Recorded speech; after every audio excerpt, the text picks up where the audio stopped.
السلام عليكم أصدقائي الأعزاء، أهلا ومرحبا بكم في فيديو جديد.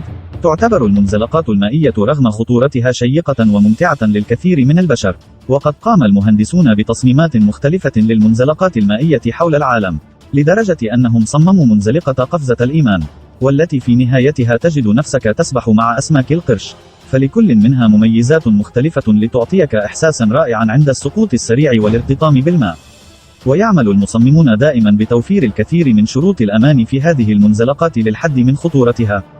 ومعنا في هذا الفيديو 10 من أخطر المنزلقات المائية الآثرة للعقل. ولكن أولا وفضلا لا تنسوا دعمنا بإعجاب، وتأكدوا من الاشتراك في القناة، وتفعيل الجرس لتتمكنوا من مشاهدة فيديوهاتنا القادمة. ونبدأ على بركة الله. رقم 10. منزلقة فيريوكت. وفيريوكت هي كلمة ألمانية تعني مجنون، وهي عبارة عن منزلقة مائية تقع في مدينة كانساس على ارتفاع 51 مترا، فهي أطول من شلالات نياجرا أو من تمثال الحرية. وأصبحت فيريوكت أطول منزلق مائي في العالم عند افتتاحه في يوليو عام 2014، وصنفته موسوعة جينيس للأرقام القياسية كأطول منزلق مائي في العالم. وشهد التصميم النهائي للرحلة وصول الطوافات إلى سرعة قصوى تبلغ 110 كيلومترا في الساعة. وتم استقبال منزلق فيريوكت جيدا عند الافتتاح، حيث فاز بعدة جوائز في عام 2014، ولكن تم إغلاق فيريوكت بشكل دائم في عام 2016، وكان الإغلاق بعد حادثة مؤسفة تنطوي على وفاة طفل يبلغ من العمر 10 سنوات، وهو نجل المشرع في ولاية كانساس، وسقط أثناء ركوبه منزلقة فيريوكت. وفي أعقاب ذلك مباشرة تم إغلاق المنتزه، وتم تحديث قوانين سلامة الملاهي لتتطلب فحصا حكوميا. رقم 9. المنزلقة المائية ذات الثقب الأسود في أورلاندو فلوريدا.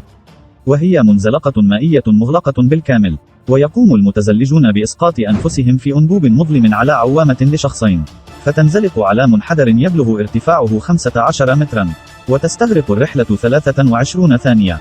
لكن تكمن مشكلتها في تتابع المنزلقين السريع، مما لا يترك وقتا كافيا للخروج بأمان قبل إرسال المنزلقين المتتابعين، مما يؤدي في بعض الأحيان إلى الصدامات الشديدة. ولقد أصاب الثقب الأسود رجلا واحدا في عام 1994، لدرجة أنه سعى إلى الحصول على حكم بقيمة 1.73 مليون دولار ضده وفاز به. وربما كان هذا هو أسوأ إصابة في الثقب الأسود، ولكن كان هناك آخرون أيضا انقلبت بهم الأنابيب أحيانا، ولهذا لم يعد المنتزه في أورلاندو مفتوحا للجمهور. رقم 8. منزلقة ذيل العقرب. وقد لا تكون أكبر منزلق مائي في العالم، لكنها واحدة من أكثر المنزلقات إثارة. وذيل العقرب هو منزلقة مائية في منتزه حديقة نوح، وتقع في مدينة ويسكونسن ديلز بالولايات المتحدة الأمريكية. وهي من المنزلقات المخيفة، حيث يتم إرسال المتزلجون في رحلة مروعة، وتبدأ النزول من ارتفاع 10 طوابق، بما في ذلك انخفاض 17 مترا. وعندما تم افتتاح المنزلقة لأول مرة في عام 2010، فكانت الزلاجة المائية الوحيدة في العالم التي تحتوي على حلقة كاملة. وعلى الرغم من أنها ليست أسرع منزلقة، فتصل إلى سرعة 50 كيلومترا في الساعة أثناء الانزلاق، وبطول 150 مترا، ومدة الهبوط تصل بين 9 إلى 14 ثانية. وينتظر المتزحلقون في غرفة صغيرة في بداية المنزلقة حتى تسقط الأرضية من تحتهم، وعندما يصلون إلى الحلقة يكونون على ارتفاع 8 أمتار في الهواء. رقم 7. منزلقة أكوالوب في ويت أند وايلد. وتعد أكوالوب من المنزلقات المائية المتميزة، والتي تتميز بحلقة دائرية عمودية تقريبا، فيتم إسقاط المتزلجين الفرديين أسفل شريحة عمودية قريبة إلى حلقة مائلة. ويستخدم أكوالوب بابا لإطلاق المتزلجين على هبوط شبه عمودي بطول 17 مترا، ويسمح الانخفاض باكتساب سرعة تصل إلى 60 كيلومترا في الساعة، وتنتهي الرحلة بأكملها في غضون 7 ثوان. ويتم تحميل متسابق واحد في غرفة الإطلاق، حيث يقفون وأيديهم على صدرهم، وبعد العد التنازلي يفتح الباب المسحور ويسقط المتزحلق على الفور داخل شريحة عمودية قريبة. ومع ذلك علقت امرأة على الشريحة ولم تكن قادرة على عمل الحلقة، وتعرضت لإصابات عديدة، ومع ذلك لا تزال الحلقة المائية تحظى بشعبية كبيرة. رقم 6. منزلقة حلقة المدفع. لقد كانت حلقة المدفع عبارة عن منزلق مائي مغلق، وتقع في أكشن بارك في فيرنون نيوجيرسي في الولايات المتحدة الأمريكية. وتم بناؤها في منتصف الثمانينيات وظهرت في حلقة عمودية بزاوية 360 درجة. ولكنها لم تستخدم إلا قليلا جدا بسبب الإصابات التي لا حصر لها وغيرها من المشاكل. فلقد أفاد الموظفون أنهم عرض عليهم سندات بقيمة $100 لاختبارها، وصرحوا أن بعض دمى الاختبار التي تم إرسالها قبل فتحها قد تم إصابتها وتقطيعها. وتم افتتاحها لمدة شهر واحد في صيف عام 1985. ولكنها أغلقت بأمر من المجلس الاستشاري للولاية بشأن سلامة ركوب الملاهي الكرنفالية. ولقد أعيد فتح متزحلقة حلقة المدفع عدة مرات على مر السنين، ولكن حدثت إصابات أخرى وتم إغلاق المتزحلقة من جديد وتم إزالتها نهائيا ولم يتم إعادة بنائها مطلقا. رقم 5. منزلقة حديقة شاطئ البرازيل. وتم افتتاحها منذ عام 2012 ولا تزال أحد أطول منزلقات مائية في العالم. وتقع في حديقة شاطئ البرازيل وهي أكبر حديقة مائية ترفيهية في قارة أمريكا الجنوبية. ومنزلقة حديقة شاطئ البرازيل يصل ارتفاعها إلى ما يزيد عن 41 مترا. والهبوط في منزلقة حديقة شاطئ البرازيل شبه عمودي إلى بركة الخروج أسفل المنزلقة. وتعتبر من أسرع المنزلقات حيث يمكن أن تصل إلى سرعات 80 كيلومترا في الساعة. ويشاهد المنزلقون في الجزء العلوي من المنزلقة في حالة من الرعب الشديد، وقد يصرخون أو يبكون من شدة الخوف.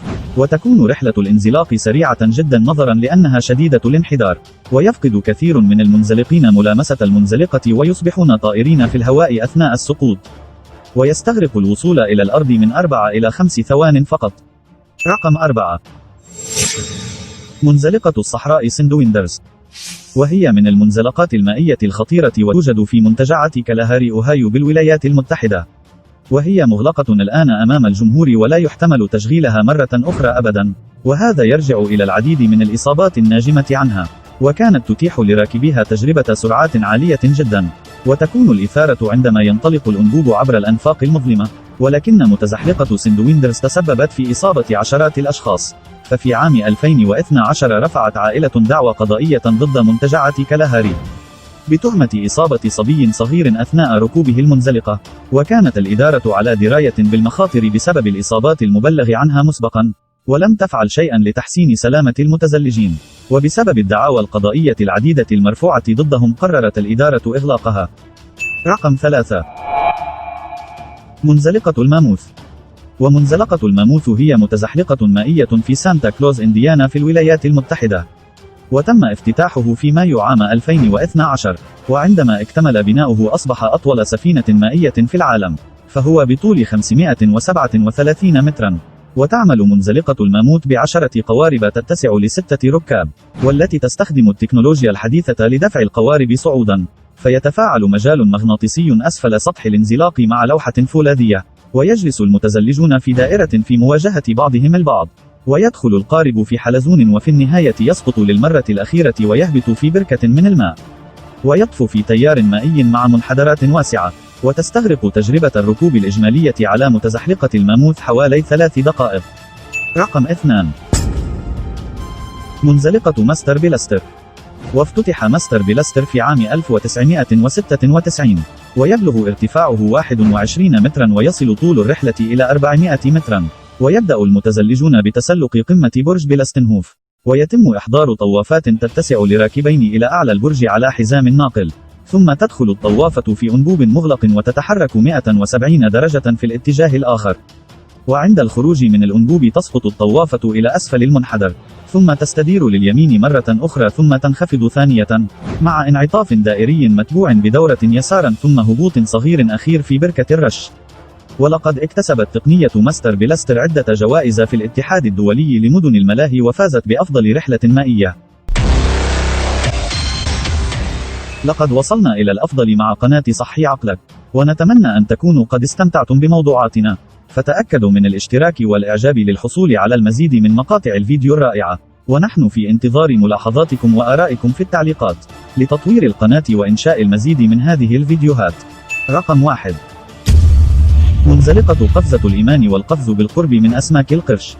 وهي منزلقة مائية مشيدة بشكل جميل في حديقة أتلانتس المائية في جزر البوهاما. وتقع على معبد جميل من معبد المايا ويطلق عليها قفزة الإيمان. وعلى الرغم من محيطها الجميل فهي أكثر زلاجة مائية مرعبة في العالم. وقفزة الإيمان التي تم افتتاحها في عام 1998 وتتكون من هبوط شبه عمودي بطول 18 مترا. فبمجرد اكتمال الهبوط يتم إرسال المتزحلقين عبر بحيرة مليئة بأسماك القرش. ويتم إرسال المنزلقين بطريقة آمنة إلى حد ما داخل نفق أكريليك شفاف عبر البحيرة. وتقترب أسماك القرش من الأنبوب، فتكون بعض أسماك القرش حرفيا على بعد سنتيمترات فقط من المنزلقين. وتسبح أسماك القرش من أنواع رأس المطرقة وأسماك قرش الشعاب المرجانية، وتقترب من المنزلقين داخل الأنبوب بينما يسرع المنزلقون مخافة حدوث خطأ في أنابيب الأكريليك. شكرا لكم أعزائي على المشاهدة. تحية طيبة لكم جميعا، ونلتقي بكم في الفيديو القادم على خير بإذن الله. في أمان الله ورعايته.